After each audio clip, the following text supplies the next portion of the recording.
I'm glad that Brother Kaba Kamene is here.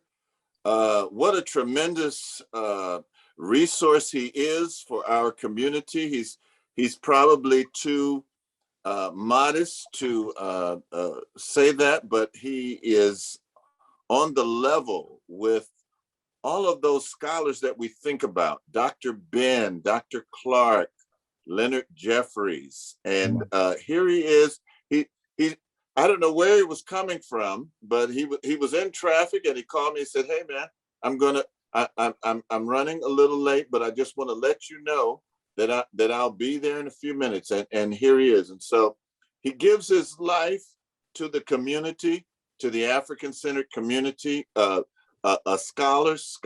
And so I'm glad that he gave us a little bit of his time this evening to talk about some things related to our history. And thank you very much, Professor Kaba Kamene, for joining us today. My brother Imhotep, thank you so much for this opportunity. I really appreciate your appreciation, and I look forward to a dynamic conversation with our community from coast to coast. From coast to coast. And all beyond. Right. All right. I'm glad that you all were able to join us. We have the wonderful Destiny Muhammad. Brother Kaba, if you've never heard her play, it's like like going to a mentor. Wow. Yes, brethren. Yes. She's excellent harpist. You should look her up. Destiny Muhammad. We have Sister Judy is with us. Our minister, Makalisi also Sawande, brother Kadabasi Coleman. Maybe you guys are related. Coleman, last name, might be related. The phonetics sounds very similar. We have two ministers in training, Rana Thurston and Brother Shango Akinsanga. So now those introductions have been done. Let me just go right in on the questions. Kaba, when I first met you, we were at the Marcus Garvey Festival with Philippe. Yep. And you had just put this book out. Yes. And so my first question to you is, why did you choose to honor Professor William Leo Hansberry by writing a book about it? Well, to go back into the story, and that's a very good question, because the books that I've written, the 3 books I've written, I consider to be a trinity. I call them a trinity. The book I wanted to write, the one that was on the front of my mind, was Shabbat Stone. But there were certain things I realized I had to do. Now, for those that know the Shabbat Stone, it's a stone that's 3 by 3'4" by 4'8". It's a rectangle, and it's in the British Museum. And there are 4 sections to it. It was written by Neset Biti Shabaka around 710 BC, which is considered to be the Napatan dynasty. Some people call it the 25th dynasty. But we make a mistake when we do that. We can get into that mistake as we go on, but I want to go back to the question. In the Shabaka stone, along the top, there's 2 horizontal lines, and then there's about 62 vertical lines. There are there are 3 philosophies that talk about how the universe came into existence, how the cosmos came into existence in the universe. It's a scientific document. But the first 2 lines pay homage to his ancestors. They came upon an older document. Shabaka is considered to be the first Neset Bitiyu, which is Pharaoh, our way of saying Pharaoh. Bitiyu is plural. He was the first of the Napatan dynasty to actually take over Kemet. It started with his father and uncle, Alara, and his father, Kashta. And then Pianki continued his father's work. Then Shabbataka, and then Shabaka. So Shabaka is brothers to Pianki. And what Shabaka did was, as he pushed forward into what we can call northern, but we call it lower Kemet, he came upon this document in what we today call Memphis. And as he and his scholars read it, he felt it was such a valuable document that he ordered it to be written in stone. That's where we get the proverb written in stone from. It means it's the final word. You're not going to get rid of it. It's there for all time and space. And so he was paying homage to his ancestors for what they had done thousands of years before. Now, here's the point that I always try to stress. If you were to take, and first of all, this whole concept started through oral tradition before it was ever written down by the Kush Kemet.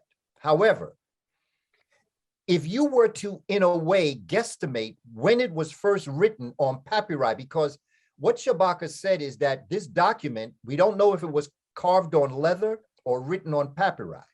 What we do know is that Shabaka is saying that it was worm-eaten and that it was such a valuable document that he had his scientists rewrite it. And he paid homage to his ancestors thousands of years before him. What's important about this concept is that if you took or guesstimated when it was first written and when Shabaka rewrote it in 710 BC, that's a block of time. If you took from when Shabaka rewrote it in 710 BC and went to March 3rd, 2022, that block of time. This block of time between when it was first written and Shabaka rewriting it is much longer than when Shabaka rewrote it and today. Wow. So the point that I'm making is that Shabaka was honoring ancestors that were older than Shabaka is to us now.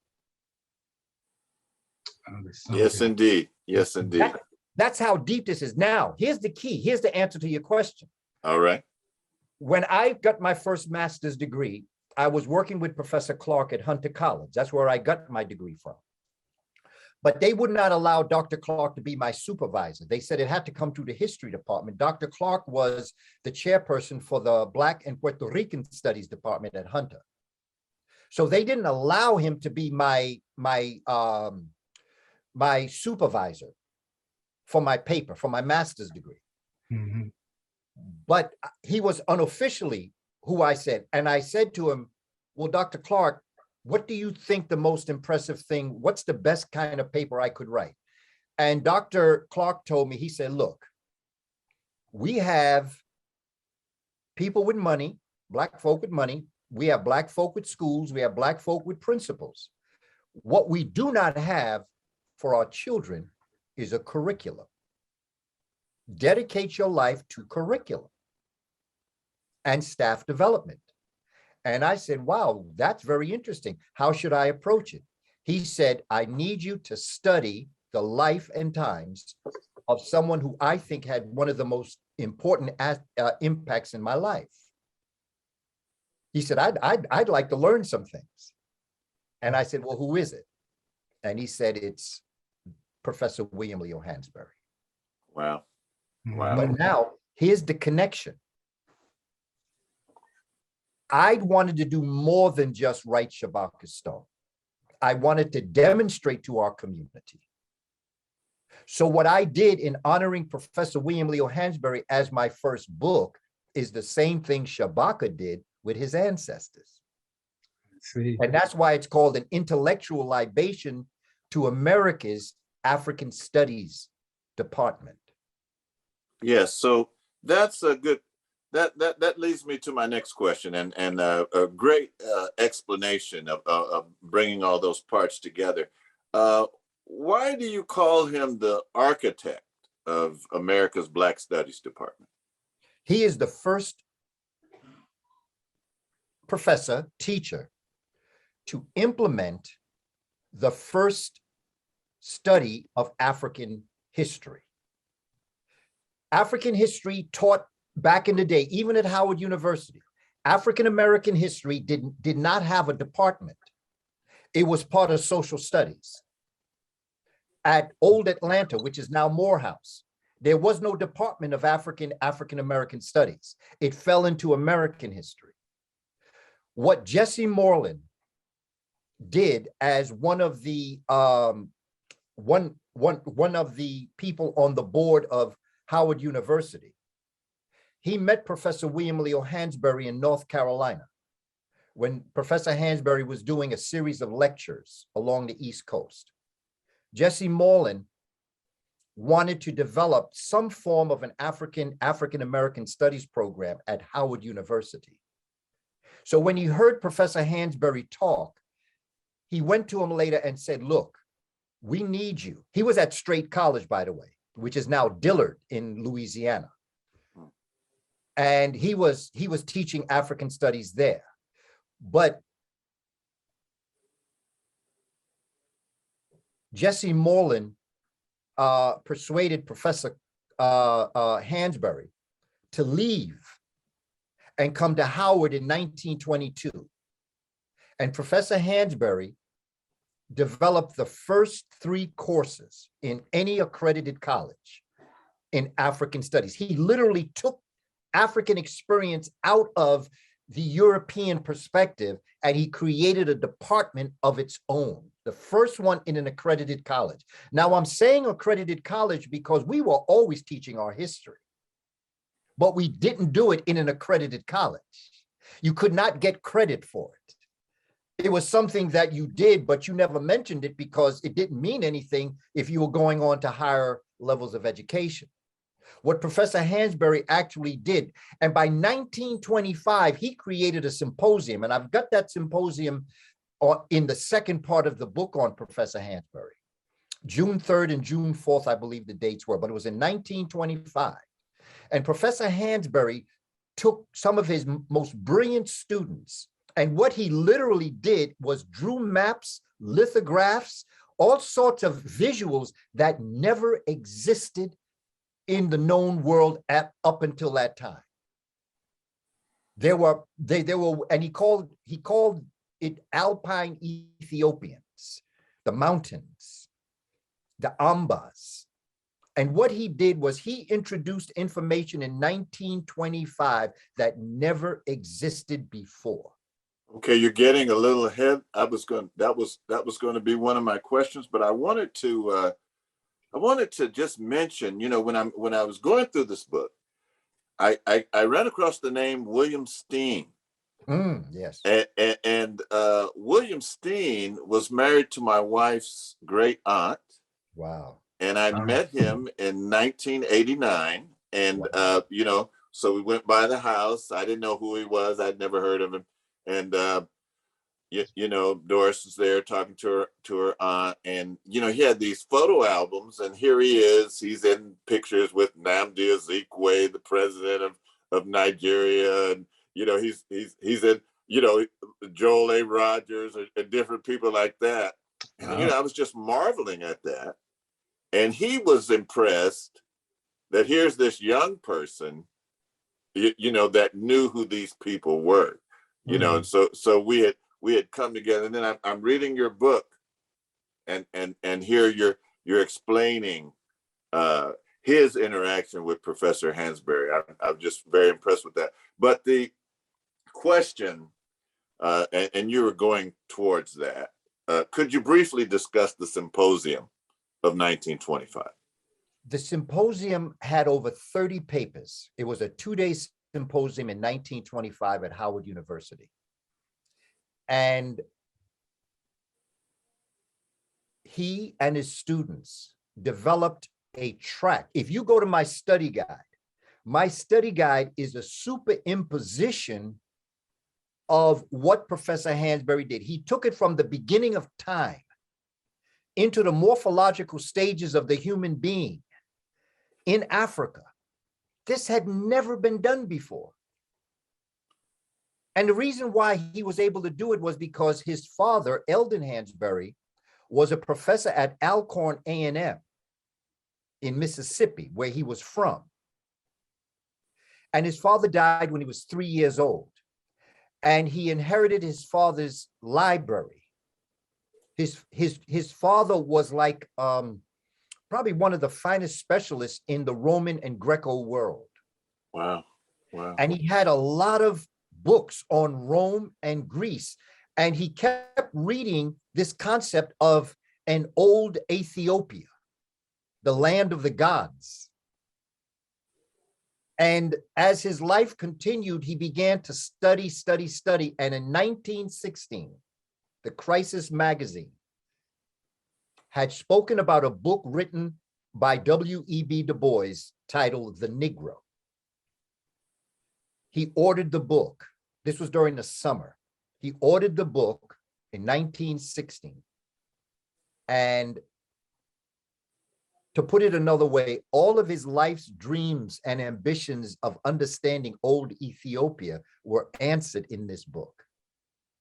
And he decided that he was going to, when he returned back to old Atlanta, where he was a student, he was going to ask John Bingham, who was the dean of the social science department, where he could find all of the books on Dr. Du Bois's book list. And when he got back to the fall term, Dr. Bingham told him, you ain't gonna find those books anywhere near here. You can find it in Harvard, in Yale, the Library of Congress, but these books, you're not gonna find these books anywhere. And so what he decided to do at that point of his life is he was gonna read every book on Du Bois's list. And that's how he got to Harvard. Wow. Wow. That's what made him decide to go to Harvard, was the book by Du Bois that he had read when he was in old Atlanta. Wow. Now, mind you, at the same time, another great scholar read that book, The Negro, and started writing books, and her name is Drusilla Dunjee Houston. So Drusilla Dunjee Houston, who wrote the book, Wonderful Ethiopians and Their Kushite Empire, and William Leo Hansberry, are being impacted by this book by Du Bois. And as he's looking at this and developing this, long story, my book will take you there, but to go back to the symposium, what Professor Hansberry had done is he was befriended by Ernest Uten, who was the curator at Harvard's museum, the Peabody Museum. And he took to Professor Hansberry because of Professor Hansberry's exact scientific approach towards research. Even Du Bois got frustrated with his book, with Dr. Hansberry, because if Dr. Hansberry, Professor Hansberry, could not verify his statement in 3 or 4 different references, he would not speak on it. But he would continue to search for other references that would validate what he was studying. This is why my study of Professor William Leo Hansberry was so important. Now, how William Steen met Nnamdi Azikiwe is Nnamdi Azikiwe was a student of Professor Hansberry. In fact, Nnamdi Azikiwe in the 60s, when he became president, he built a school at Nsukku in Nigeria, and he named it after William Leo Hansberry. When William Leo Hansberry joined the ancestors, in his eulogy of Professor Hansberry, he credits Professor Hansberry in giving him the sociological foundations that would demand that he return back to Nigeria and begin to do for his country what was necessary. So he was not just a professor of information, he was a professor of transformation. Kwame Nkrumah was a student at Lincoln University, and he used to travel to Washington, D.C. to study with William Leo Hansberry on his own. He wasn't getting credit for it, but Professor Hansberry had created an institute called Africa House on Howard University's grounds, and African students would come around. Now, you talk about a Pan-Africanist. William Leo Hansberry was known as the father of African and African-American students. He used to get scholarships for Ethiopian students. He did such profound work in Africa that Haile Selassie gave him the first Haile Selassie Award. I read that in your book, and you're pouring libation, so I've followed your career. So I've got the Shabbat Stone. And, my question after the symposium was, what led you to research and write a book about Shabbat? You've already answered that question. And I see where But did I answer that question, Brother Imhotep? because let me just add a little bit more, possibly. All right, please. I was developing a novel on Ethiopia in 1975, 76, and 77. My mother worked for an oil company here in New York, a major oil company that had what was called the Xerox room. That had a bunch of folk that worked in the Xerox room. And if there were contracts or anything to be done, they would send it to the Xerox room. Secretaries didn't do that type of work. They had a whole Xerox department that did Xeroxing. And most of them were brothers and sisters. And one day I had given my mother some chapters to make copies of. When my mother went to pick the copies up, the brother that was giving my mother copies said, you said this your son? And she said, yeah, this is my son. He said that he writes like this. And my mother said, yeah, he writes like this. And he said, well, let me tell you this. If he writes like this, he will love this. And they gave me a Xerox copy of Stolen Legacy. Whoa, whoa. By George whoa, G.F. James. Whoa, whoa. That had just come back out that year. Yeah. It hadn't yet come out. Oh. That's why it was in Xerox form. Oh, wow. This was just before it was reissued. Just before it was, like 76 or something like somewhere that. in that area, I believe. Yeah. Wow. But it wasn't a book. See, we had the underground where Gerald Massey's work, Albert Churchward, all that was underground. I have a Xerox copy of Gerald Massey's work right now. Okay, there we go. Yeah. That's it. That's how we got this information on the underground.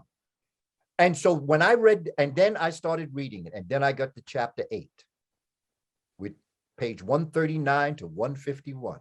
Shabbat. Yeah, the Memphite theology. Memphite theology, yeah. And you see, I wanted to be an astronaut when I was younger. Mm. I was always in space. I was trying to figure this thing out. And when I read that chapter, it just blew my mind. I had never perceived. And with all the other chapters that led up to what he was about to tell me in the Memphite theology and Shabbat Stone,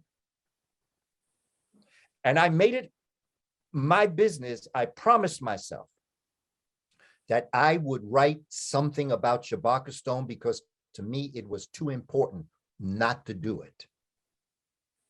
And while it took me to March of 2021 to finish Shabbat, because see, my second book, Spirituality Before Religions. That's one I don't have. I need to get that. I attempt, hold on just one moment. All right. You guys are really getting a treat. You know, you guys. It's so fascinating. This is so fascinating. You guys are really okay. Okay, here he comes. All right. Here's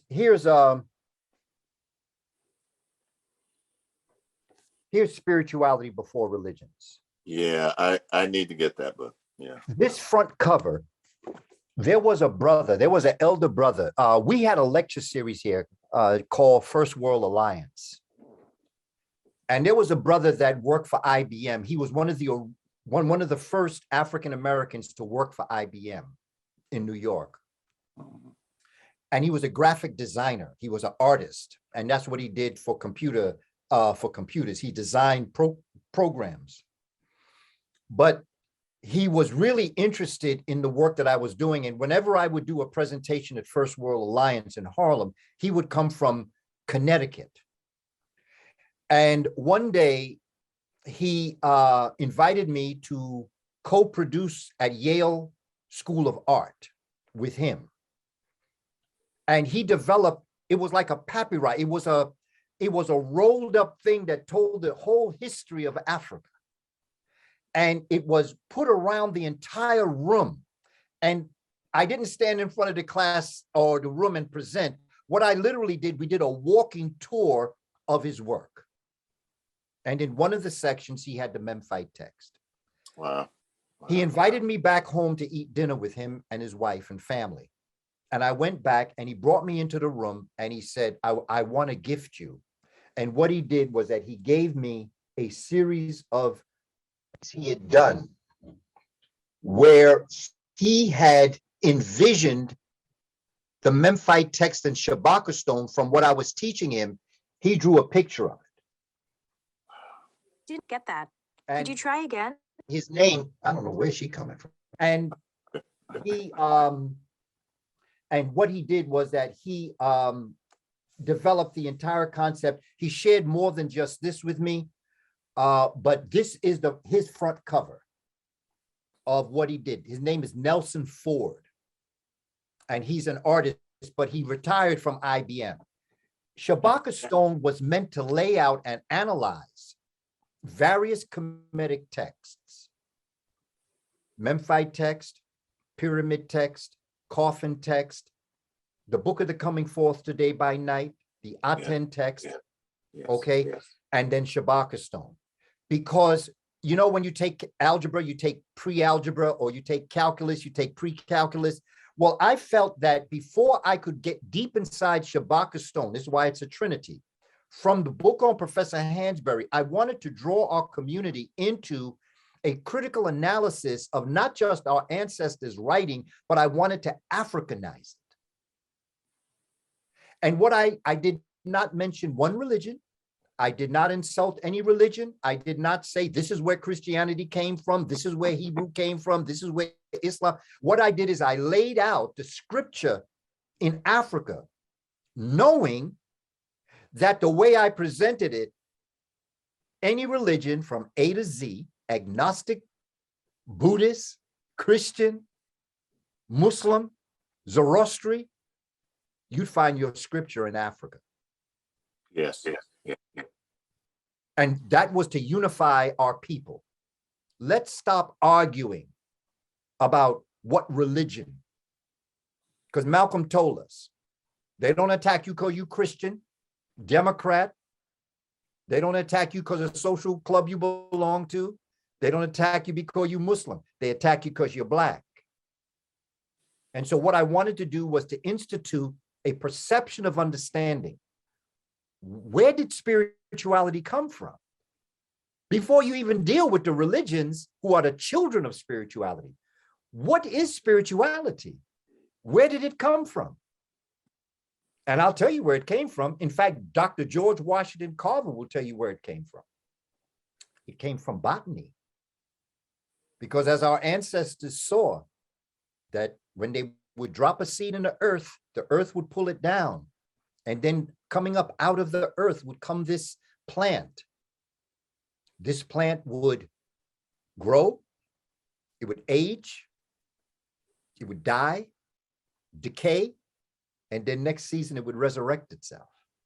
That's where the salvation, the concept of the salvation of the soul came from. Wasn't no mystical touching of somebody's head and they started writing the Lord's word. It was through agriculture that spirituality came into existence. Science. Well, let me stop you there, and I even hate to stop you there, but I'm in a mode where I'm trying to get to a place, and you have a lot of answers and information. In your book, Shabbat Stone, it's okay. You pour libation to Drusilla Dungy Houston, wonderful Ethiopians of the ancient Kushite Empire, and also Dr. George Jim James and others. But you list a concept that I'm not sure I'm going to pronounce it correctly, but you kind of touched on it just in this last part that you said. Tep he said, an accurate reckoning by using correct method. Mm-hmm. Can you extrapolate a little bit on that? Because in today's world, we would call it the scientific method. All right. You ask a question, you gather your information as it relates to your question, you create a hypothesis, you do your experiments, you record your findings, you draw a conclusion. That is Tep-Heseb. And Dr. Theophilio Benga literally will show you that our ancestors had that. I have a webinar up that looks at the scientific method. And Tep Heseb is the concept of coming to an accurate reckoning. In other words, a conclusion by using the correct method. Methodology is everything. And that is what Professor Hansberry was so good at doing. He was so scientific, he even frustrated Dr. Du Bois. And Dr. Du Bois mentioned it in his book, The World in Africa. William Leo Hansberry wrote part of the essays for that book, but Dr. Du Bois became, because I got letters from them, Dr. Du Bois became frustrated because Dr. Hansberry said, if I ain't got this perfect, I'm not going to give it to you. Dr. Du Bois was sort of kind of saying, well, if you've got 2 or 3 sources, and if they're primary and secondary, you can pretty much say what you want to say. And Professor Hansberry said, no, I can't. Because they're attacking us everywhere we go. And the moment we make an error in what we say, they will say everything we're saying is wrong. And that's what I so admired about him. Yeah. Because he never wrote a book. There are 2 books that were written that I studied by Joseph Harris, Pillars in Ethiopian History, and Africa and Africans as Seen by the Ancient Writers. But that was done by Joseph Harris, who was a young professor at Howard University in 1959. Professor Hansberry was retiring that year. And Joseph Harris was coming on that year. And they shared the same office. And when I interviewed Joseph Harris, the same time I was interviewing William Steen, and I also interviewed Chancellor Williams. Wow. In fact, I worked with Chancellor Williams because of that, after that. And the one thing I remember Chancellor Williams saying about Professor Hansberry, and I remember it because of the words that he used. He said Professor Hansberry was vitally interested in his students.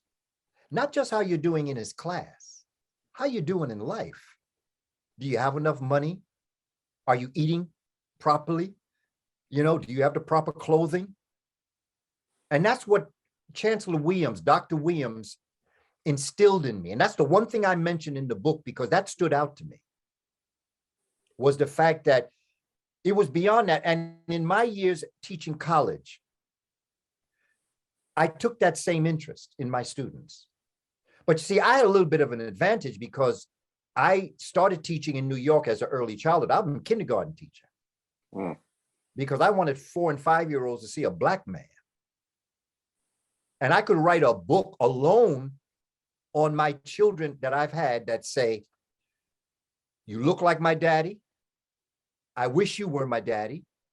Can I call you daddy? To which I responded to them all, I am your daddy. I didn't bring you in here physically, but as long as you're in my presence, I'm responsible for your well-being. In Africa, every adult male is called Baba, and every adult female is called Mama. We all are our children's parents. The cosmos just happened to use certain people to bring the child into the world. But once the child's in the world, they belong to all of us, and how we react to them is important. And that is the type of professor William Leo Hansberry was. This is the impact that now going into Shabbat Stone, and you're looking at Tep Heseb, you come to an accurate conclusion by using the correct methodology of teaching. There is an African proverb that comes out of North Africa. The Moors, they say, codified this. They said, after you have learned what you set out to learn, what you learned you can put to the side because it was the process of you learning it that was the truest education, which has to do with the connecting of neurons in the classroom. And that's what I've come to realize we do in the classroom. We're connecting neurons. When I am talking to students, it's a spirit-to-spirit experience. It's a mind-to-mind experience. And if you operate from that perspective, if you understand that you are talking to students spirit to spirit, in other words, let the God in me talk to the God in you. If you can do that, that's tepesed. Oh man, thank you so much. So now you answered these questions, but when I contacted you, and by the way, when I called you, I could hear the smile in your voice. Just like, just that smile. I could hear the smile in your voice. Thank you for greeting me in that way. And we had agreed to talk about, and this is another word I'm sure I'm going to mispronounce, Amerrisque. And let's get into that. So, there are things that I just accepted. I like the swastika. Mm-hmm. I thought the swastika was an evil German creation. And then I see it in India and I see it around a black man's neck. And his name is Buddha. There's a movie, it was called Rush Hour 2. Mm. When Rush Hour 2 opens up, they're flying in to Hong Kong from LA, and they're flying over that statue that's like a mountain. This black man, nappy hair, and he's got a swastika around his neck. Mm. So I okay, that blew that theory out of the way. And then when I see a Confederate flag, I just think, hey, that's a white supremacist creation. But then I see the same thing millennia earlier in Kemet. And then I'm listening to you one day, and I find out that America isn't named after Amerigo Vespucci. That's right. So please explain. Okay. The person that turned me on to that brother Imhotep and family is a brother named Dr. Jan Carew, a Guyanese scholar. He wrote a book, Fulcrums of Change, from page 109 to 123. He describes exactly what happened when Cristobal Colon, which is his name, and you see, you can see the relationship because Cristobal Colon was related to, was married to Portuguese royalty. Hmm. He was never really into Spain. He was into Portugal. We find, according to Dr. Van Sertima, we can find evidence of Cristobal Colon on the west coast of Africa in 1482, 10 years before 1492.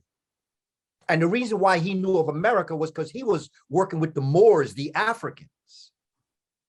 One of the boats, the Nina Pinta Santa Maria, one of those boats was actually owned and operated by Black brothers, the twin brothers known as the Pinzon brothers, Pinzon.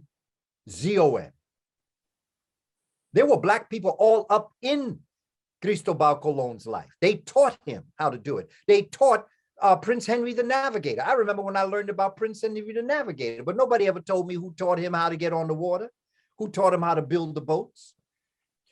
And so in Portugal, simultaneously, I believe he was a little bit younger than Cristobal Colon, was a very good friend of his by the name of Alberigo Vespucci. Alberigo Vespucci. Alberigo Vespucci. We don't find, well, I'll go with the story.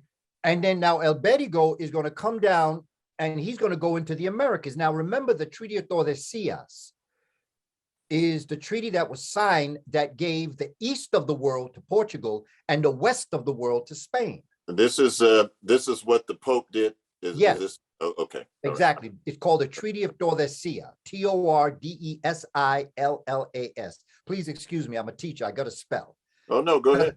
I just don't like to throw out words and assume, anything.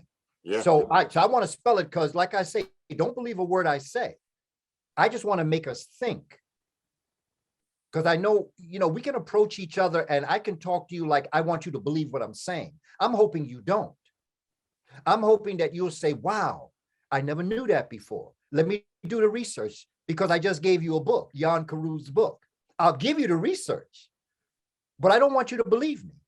I want you to do your own research so you can come to your own conclusions so that if ever you're saying this, you have the documentation behind you and you're not just going to say, well, I heard Brother Kaba say it.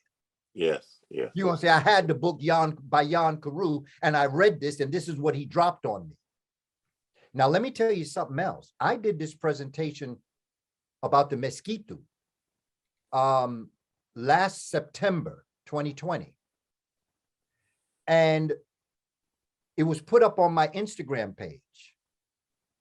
And I had floods of people from Nicaragua that actually verified what I was saying. And here's what I'm going to verify. The mosquito people, this is where we get the idea of the mosquito coast. It's not the mosquito coast. It's really the mosquito, which branches between Central America, particularly Honduras and Nicaragua. There's this group of people who are related to the Caribs.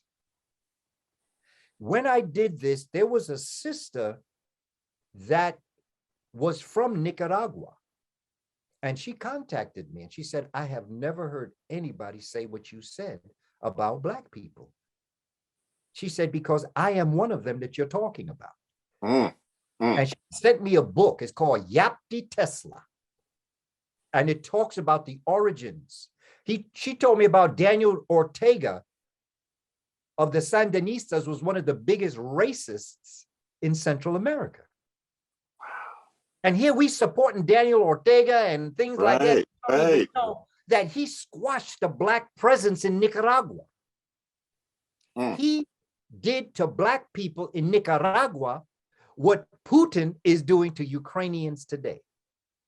I got no love for anybody. I'm Black first. And so the Mosquito people are the original people. Now those mountains, because I got your link. Yes. Amerrisques. Amerrisques. Okay.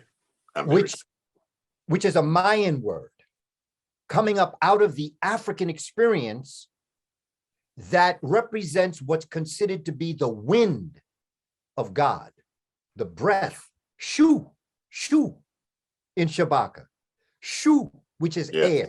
Yes. Which breathes life into organic life. It's the oxygen of life.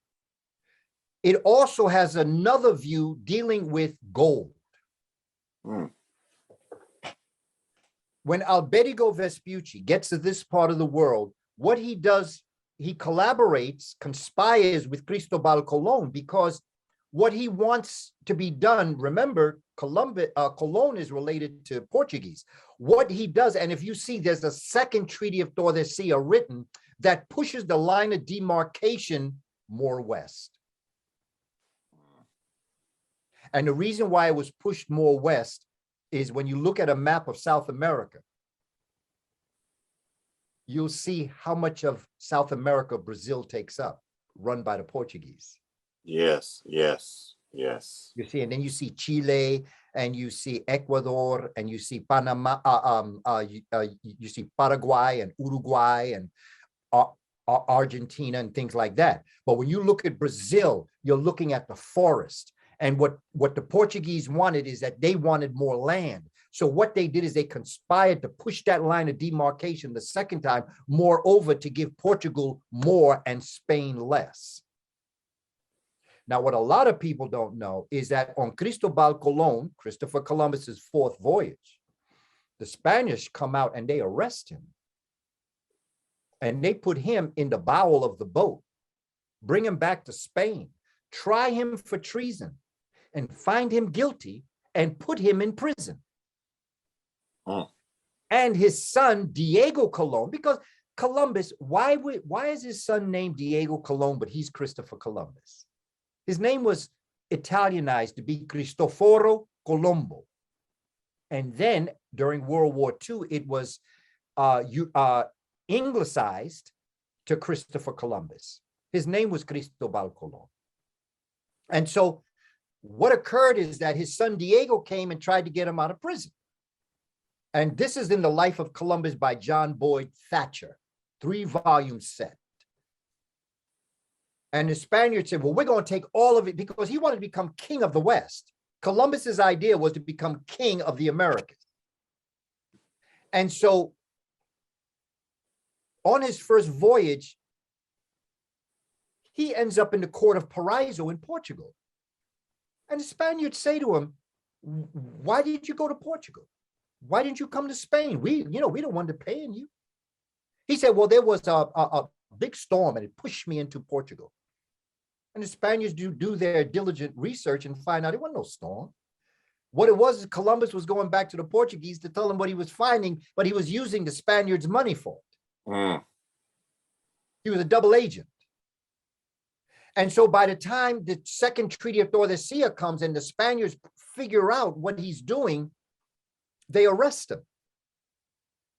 His son vies for his freedom, and they say, okay, we'll free him, but he got to give us everything he's got, all of his riches. I want it all. We're going to take everything he ever got back. So they took all his ill-gotten gains, and they said, but there's one other thing, Diego, you got to get this traitor out of Spain. And so now, do you know where Cristobal Colon, Christopher Columbus' body is buried?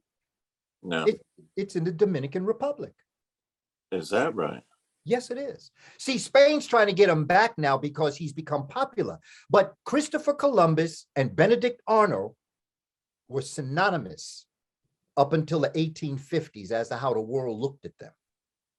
As traitors. As traitors. When you think of Benedict Arnold, you think of traitor. Up until a certain point, when you think of Cristobal Colon, he was considered a traitor. The reason why Christopher Columbus is famous now was because it was a gift given by the United States during World War II, thanking the Italian community for assisting them in overthrowing the Italian fascist government. Mussolini. Mussolini. And so they gave him a gift. And the gift was to make Christopher Columbus a hero and to have a parade every October 12th. Lord have mercy. Now, help me out with the name again. Amerrisque? Am I? Well, there's so many ways to say it. You can you can use K or Q, but basically it's Amerrisques. Amerrisques. Amerrisques. Now remember, in Kenya, you have an entire African nation known as the Ameru. Ame, we say Ago, Ame. Yeah.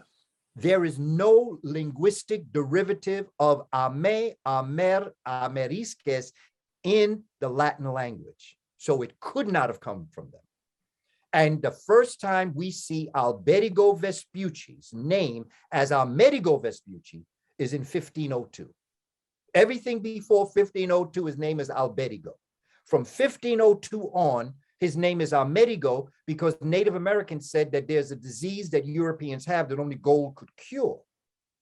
So he changed his name from Alberigo to Amerigo, representing that wind or that gold, that value that the Mesquite people put on this word, the mountains, because that's where they were from. Los So now let me ask you. So that word is only, well, specifically talking about that mountain range in Nicaragua. That's where the word came from, yes. And then it got applied to north and south. Yes. Of those lands. When they found, over time, because at the time, Alberigo changed his name to Amerigo. And it became so did he go to the Pope or, like, okay, I changed my name and, I had to go through some changes. So how did he? They didn't have that legal system then. He just changed. He just said. Yeah, he just referred to himself as Amerigo from that point on. Well, when I look at that word, Amer, Mary. Yes. Love. When you write it with the glyph, it's a hoe, not the ones that we grew up with on 7th Street in Oakland, but and MacArthur, New York. Yes, but a farming tool. Getting back to your farming, and when I hear Mary, it means you have to work at it to produce love.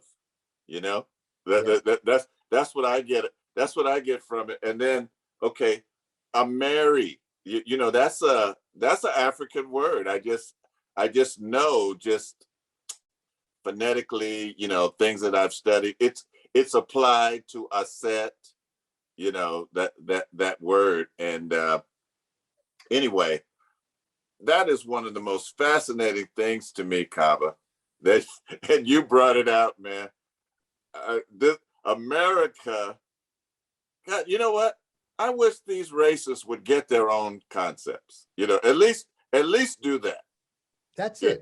You know, the swastika, the Confederate flag, the name of the country.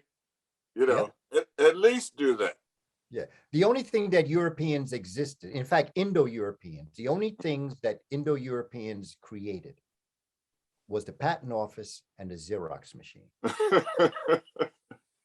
You better research that, because they probably didn't do that either. You know? That's true too.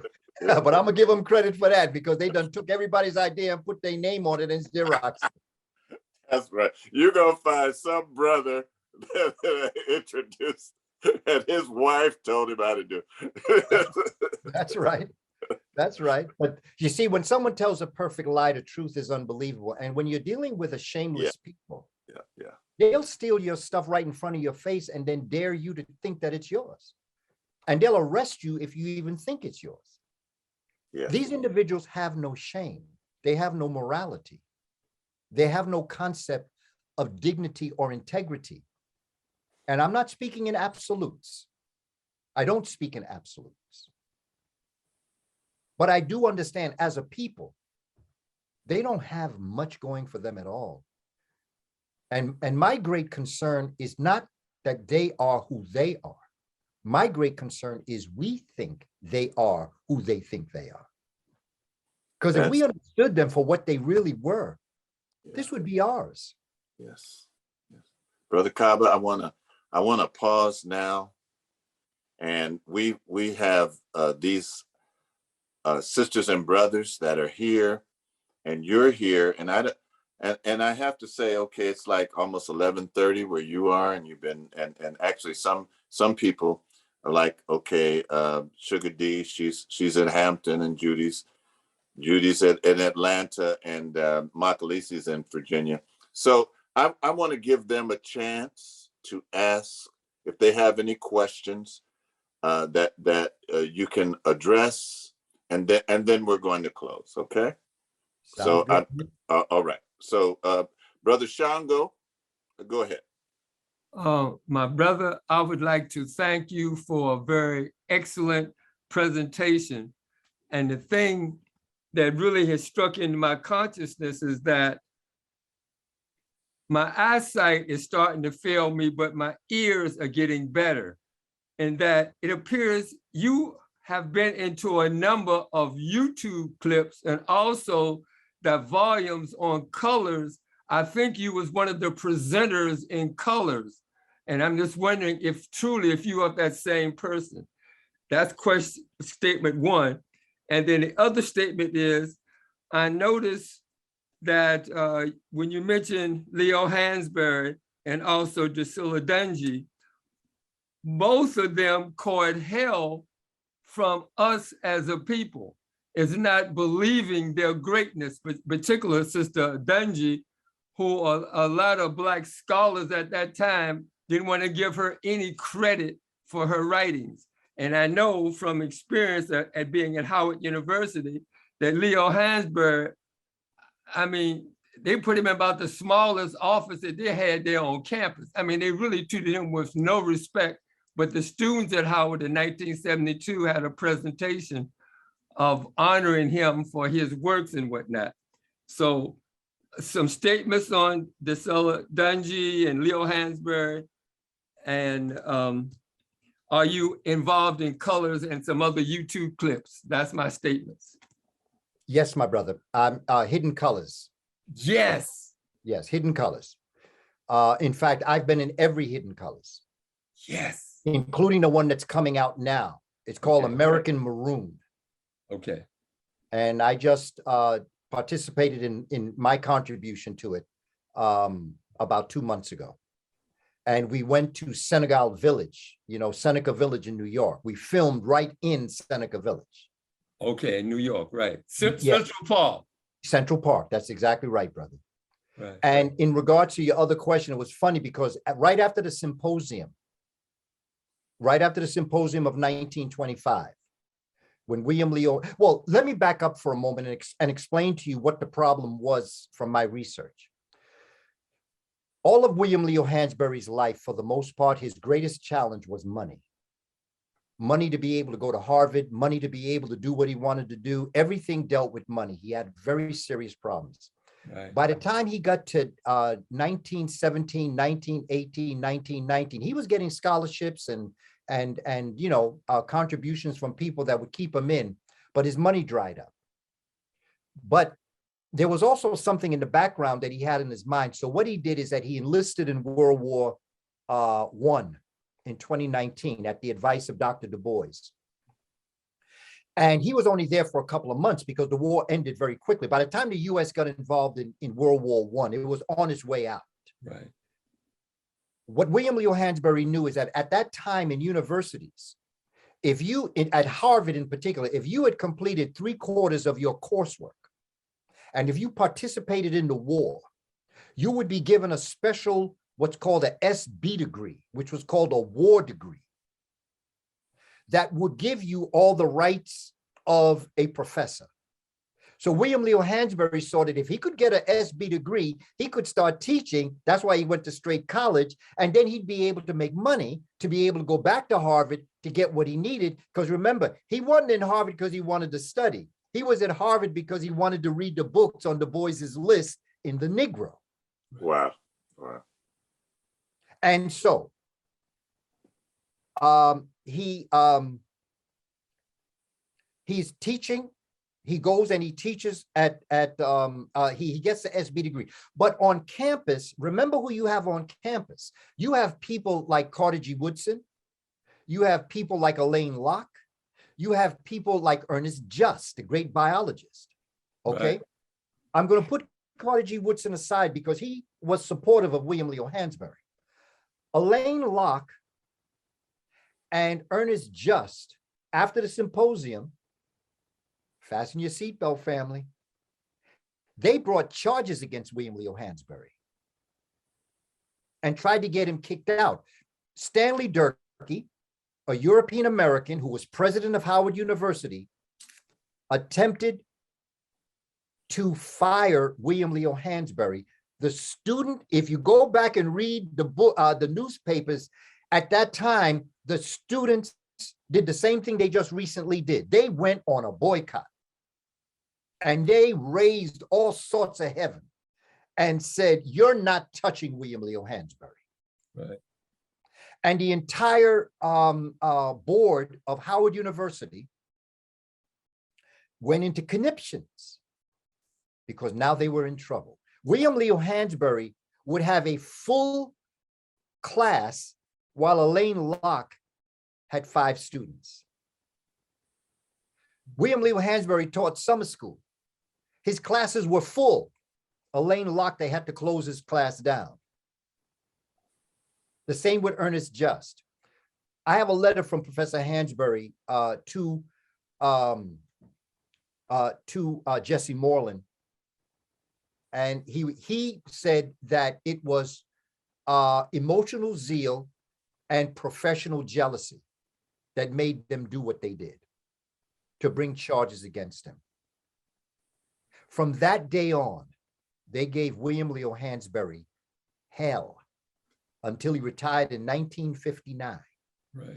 And they still owed him money. Myrtle Kelso Hansberry, his wife, had to sue Howard to get the money that they owed him. Right. And Drusilla Dungy Houston, she was a brilliant scholar. Yes. And there was nothing that they could do to her except give her emotional grief.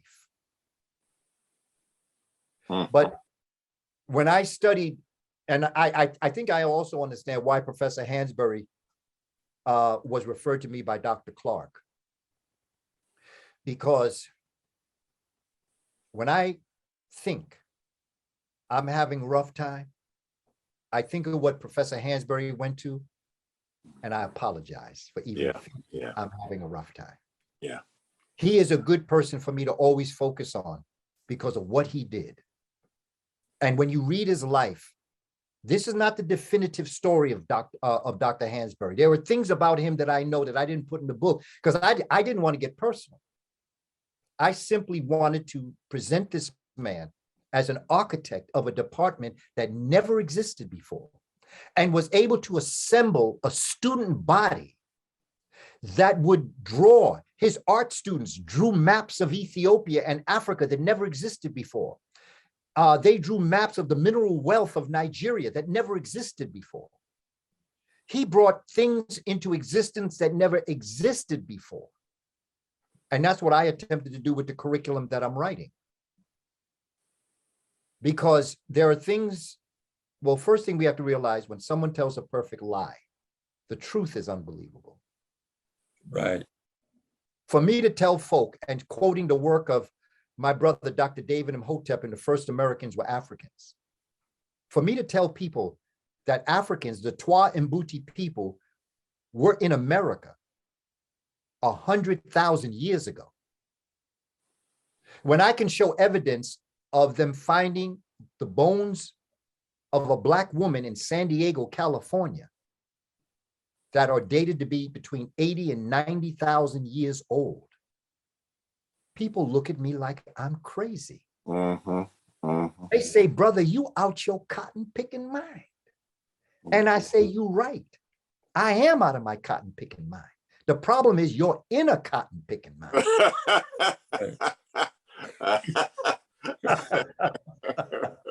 Oh, somebody just posted, they said Queen Khalifa. Yes, that's another example. Yes, indeed. Yes, California indeed. with the dreads.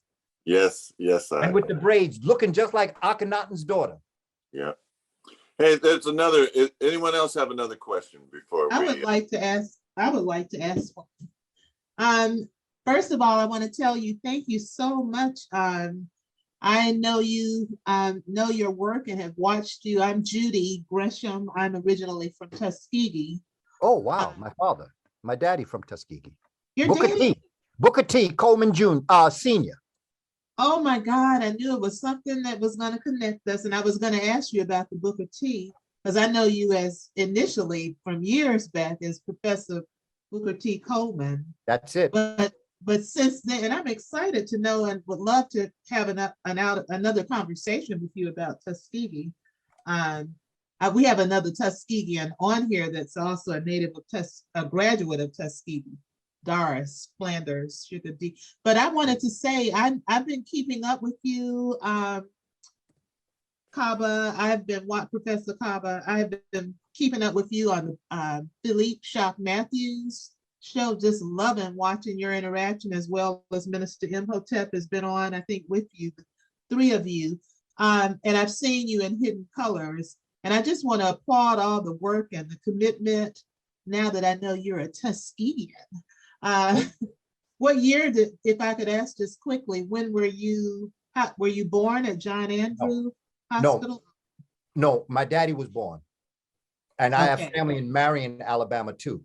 I was born in New York, and raised in New York. My father came to New York in 1921. Okay. Now, have you done anything? No, I'm sorry, 1941, right before World War II, because he was part of the 369th. So did he live in Tuskegee up until that period of time coming to New York? Yes. Wow. Yes. And you have family, grandparents or others there, that were living there at one time? Do I have? Yes, the Colemans. Okay. And the Porters. My grandmother, my father's mother, she was Ella Porter. And my grandfather was Willie Coleman. Okay.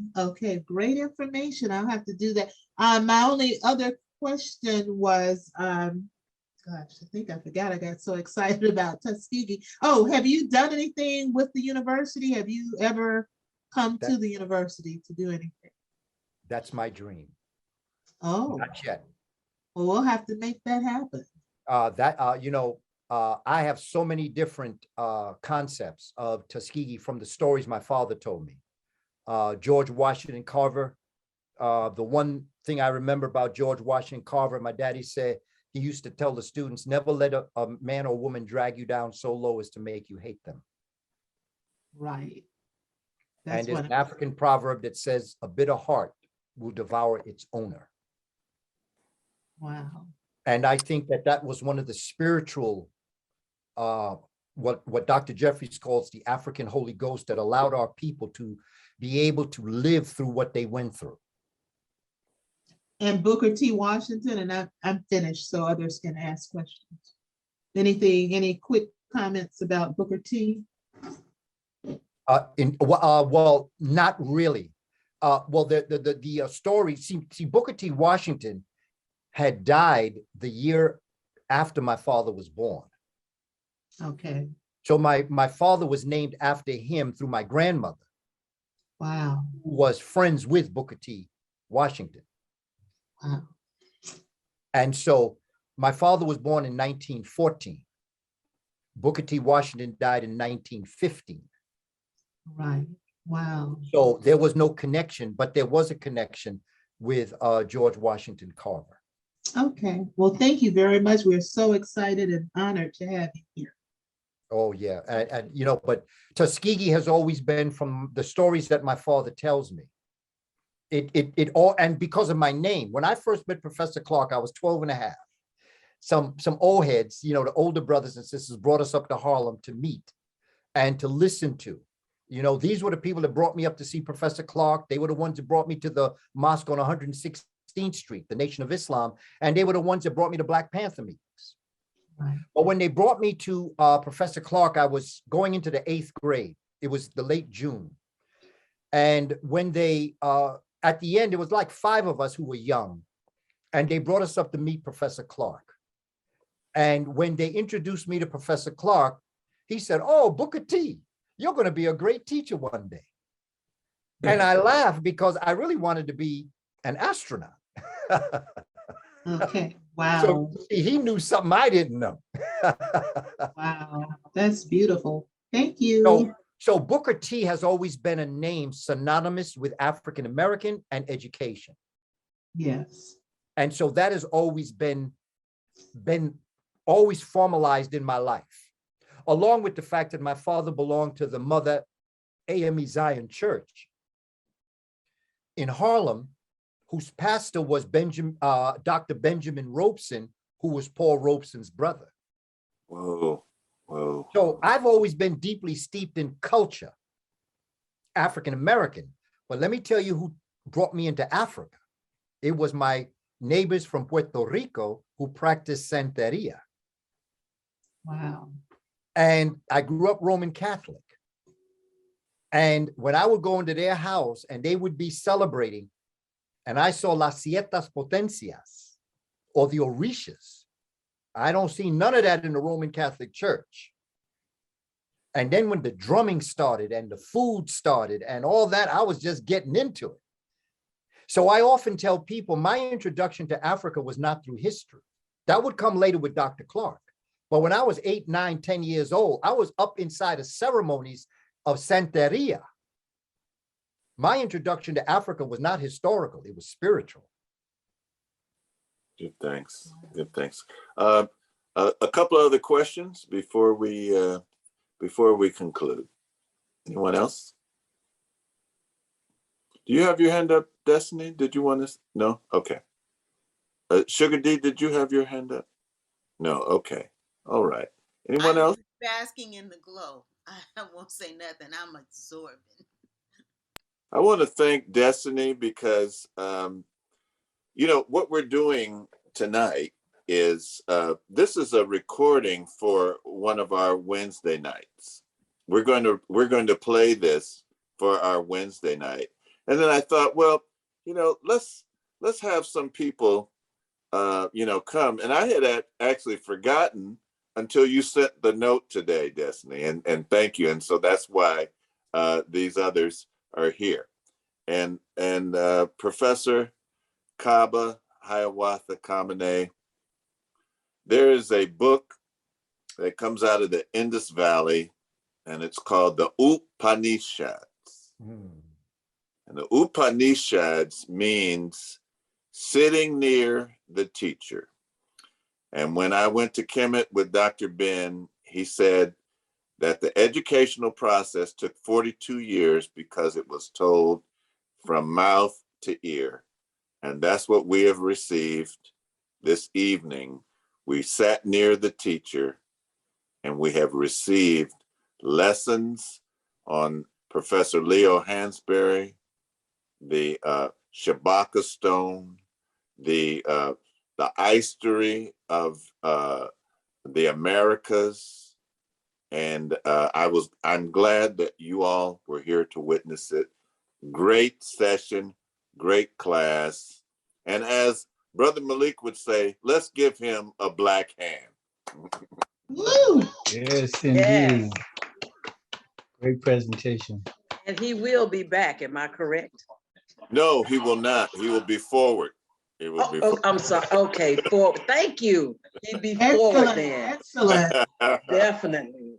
All We right. will And call, now, oh, I just realized you're a Tuskegee seed of greatness. That's Right. what we call, I have an organization. You are the seed of a Tuskegean is a Tuskegee seed of greatness. I feel that. Thank you so much for sharing that, because I feel that. Yeah. You know, I know even with my book, Spirituality Before Religions, family, we are the creator having a human experience. yes, indeed. Yes, indeed. And we don't have to go outside. We don't even have to go back to ancient Africa for a classical civilization. Kush Kemet was an African civilization, so was Congo and South Africa. But our ancestors on the plantation were a classical African civilization. What they actually did was classical, it was African, and it was a civilization. The civil rights and the human rights, classical African civilization. The hip hop culture is a classical African civilization. You and I are we are classical Africans. We're too caught up in the European paradigm of what is royalty. For what we have been through, and still we rise, we are the natural inheritors of the earth, particularly America. And all we have to do is realize that. We're doing it as we speak. Wose is doing this as we speak. Every step we make, every word we speak is getting us closer to that promised land that Dr. King talked about. Yes, indeed. Yes, yes, indeed. And I just want to thank you because family, the most precious, I've come to this conclusion, the most precious thing we have is time. There'll never be another May 2nd, 2022. So how we spent yesterday determines how we're going to live tomorrow. And I want to tell you how much I respect and honor you for taking this time out of your life to be here with me. You're giving me, as far as I'm concerned, the very riches that moves us forward as a people. And so keep on keeping on, because it ain't over till we win. True, true. All right. Give thanks. I want to thank everyone for coming. And Brother Kaba, I'm going to let you get some rest and we'll talk tomorrow. Rest. I'm ready to start working. You energize me. This All was my right. wake-up call. All right. All right. All right. Some of us need That some family. All power to the people. All power to the people. Yes, yes, indeed. Yes, indeed. Uncle Job Seneb, live up.